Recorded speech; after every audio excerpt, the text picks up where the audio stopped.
الحمد لله رب العالمين والعاقبة للمتقين والصلاة والسلام على سيد الأنبياء والمرسلين أما بعد فعن عبد الله بن عمرو رضي الله تعالى عنهما أن رسول الله صلى الله تعالى عليه وسلم قال والمهاجر من هجر ما نهى الله عنه أو كما قال النبي عليه الصلاة والسلام. Inshallah ta'ala, today what I would like to do is talk about a topic area which for the right reasons or for the wrong reasons is very, very topical, the subject area of immigration. What you will find is that for many years now, this country's politics has basically evolved itself around immigration. For most part, it is seen as a dirty word. Immigrants are seen, unfortunately, in the media, in certain newspapers, as a nuisance, as a threat to the way of the so-called British life. And it is seen, immigrants are seen by nature as a problem. In fact, what we have found is that immigration in this country is such a serious issue that one new whole political party has been created basically just on the issue of immigration, the UK Independence Party. So whichever way you look at it, you will find that immigration is an issue. It is an issue today. It has been for the many years now. And owing to recent stories, for example, the story in Calais, that it is more and more topical. The other point related to that is that yesterday we saw how Pakistan celebrated its Independence Day, and today India celebrates their Independence Day. Nationalism and patriotism, this idea of loving your country, is closely related to immigration.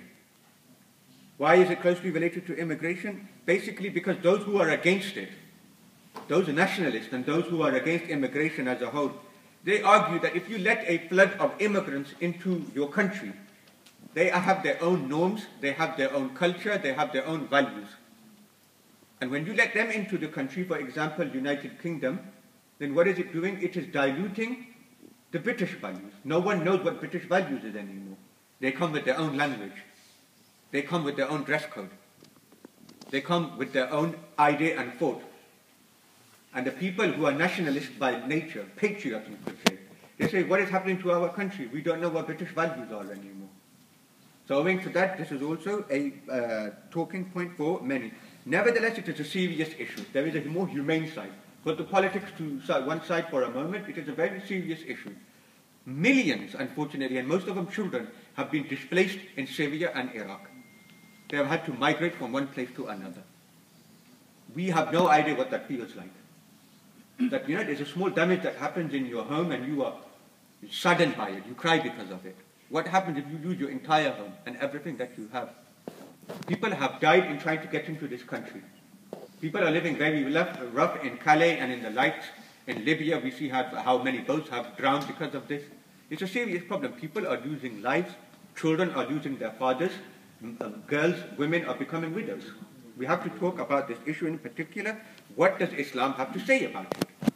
If Islam is a perfect way of life, what does it say about this idea of moving from one place to another? How does Islam view migrants? What should our attitude be towards migrants in this day and age as well in the United Kingdom? A couple of points, 3 or 4 points that I would like to share with you. Number one from the Quran and then from the Sunnah of Sayyidina Rasulullah sallallahu alayhi wa sallam. The first point, number one, the earth belongs to Allah subhanahu wa ta'ala. Anna al-arda lillah.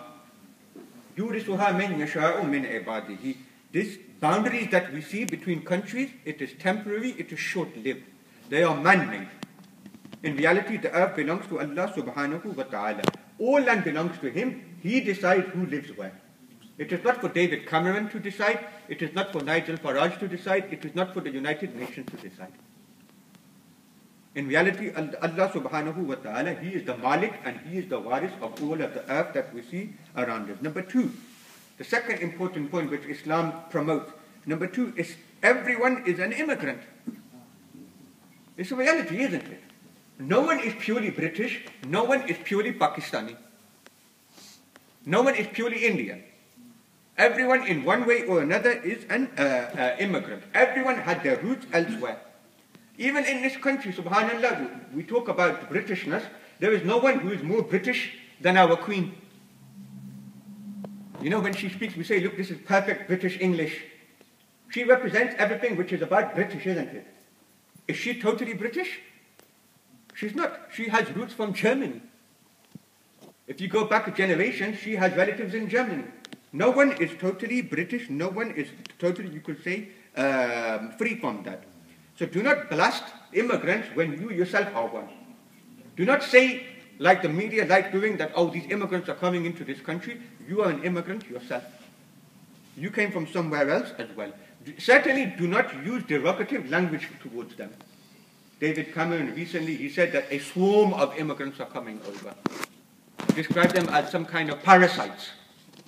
This is not what Islam says. Islam says you are like that, so why are you criticizing them on that thing?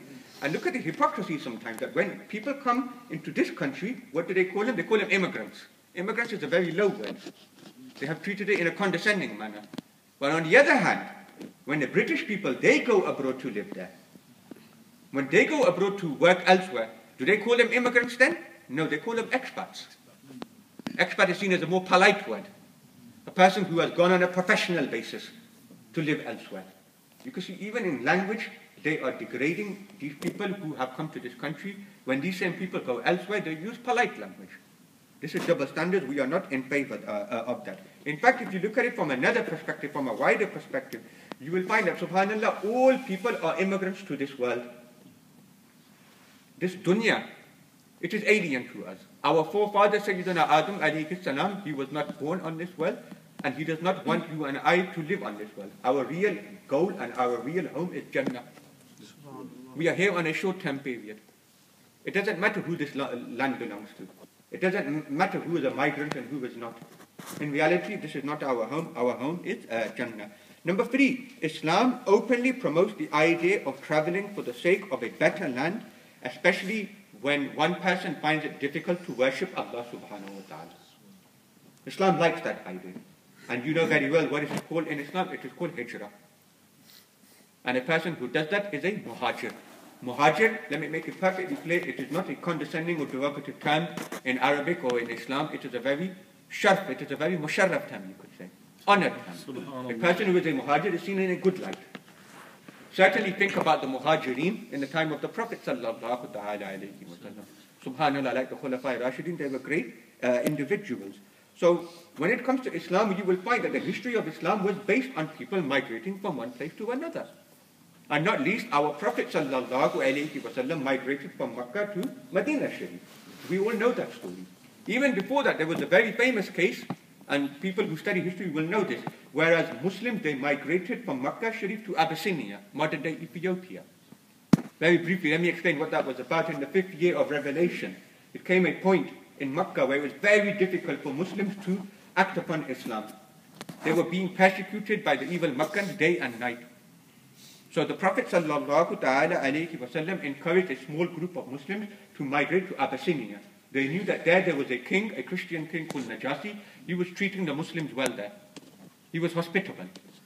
So what the Prophet alayhi salatu wasalam instructed is 12 men and 4 women, including Sayyidina Usman Ghani radiyallahu ta'ala, and his wife, the daughter of Sayyidina Rasulullah sallallahu alayhi wa sallam, Sayyida Ruqayya radiyallahu ta'ala anha. They migrated from Makkah to Abyssinia. There they lived a beautiful life. They were not persecuted. They were free to practice Islam. Najasi treated them with utmost respect. 3 months into this migration, a rumor came to Abyssinia that the people of Makkah had accepted Islam, that the persecution had stopped and the evil had stopped. Based on that rumor, these people and these Muslims, they returned back to Makkah. And as you very well know, that this was not the case. It was just a rumor. That the conquest of Makkah came much later in the Prophet's life. So this was false news, and upon this false news, they went to Makkah. When they got to Makkah, they saw the situation had not improved. Once again, they migrated to Abyssinia. Whereas before there were only 16 individuals, 12 men and 4 women. Now there was a whole party of 83 individuals, including Ja'far al-Tayyar radiyallahu ta'ala anhu. The people of Makkah, they were not happy with this situation. That look, the Muslims are leaving Makkah and they are going to Abyssinia and they are living a comfortable life, and Najasi, moreover, is showing respect and hospitality to them. What did they do? They couldn't take that. They sent their own representatives, their evil representatives, to stir up trouble in Abyssinia. They sent their messengers and said, basically let us change Najashi's mind, change his attitude towards the Muslims. They put great effort, great finances in trying to bribe Najashi, convince him that the Muslims are bad, tried to encourage him to persecute the Muslims. Najashi did not listen to any of that. He rejected the pleas of the Makkans. And these people, they were free to live there, and eventually Sayyidina Usman Ghani radiallahu ta'ala anhu and the like, they returned to Makkah Sharif. What do we learn from this story? And later you will know as well that when Najashi passed away, the khabar, the news, Allah subhanahu wa ta'ala gave to our Prophet alayhi salatu wa salam. He informed the Muslims that Najashi has passed away. Subhanallah, so much respect he had for him that our Prophet led the Salatul Janaza of Najashi. In absence, meaning what we call ghaibana Salatul Janaza. And he prayed for his forgiveness as well. What do we learn from this story? Number one, immigration is sunnah. The Prophet sallallahu ta'ala alayhi wa sallam encouraged it when it means a better life, religiously and spiritually. Number two, the Prophet sallallahu alayhi wa sallam prayed for those people who show care and respect towards immigrants. In this case, Najashi. Najashi looked after the immigrants, did he not? What did the Prophet do in return? He prayed for him. He talked about him in great respect. Najashi did the same with the Prophet alayhi salatu wasalam.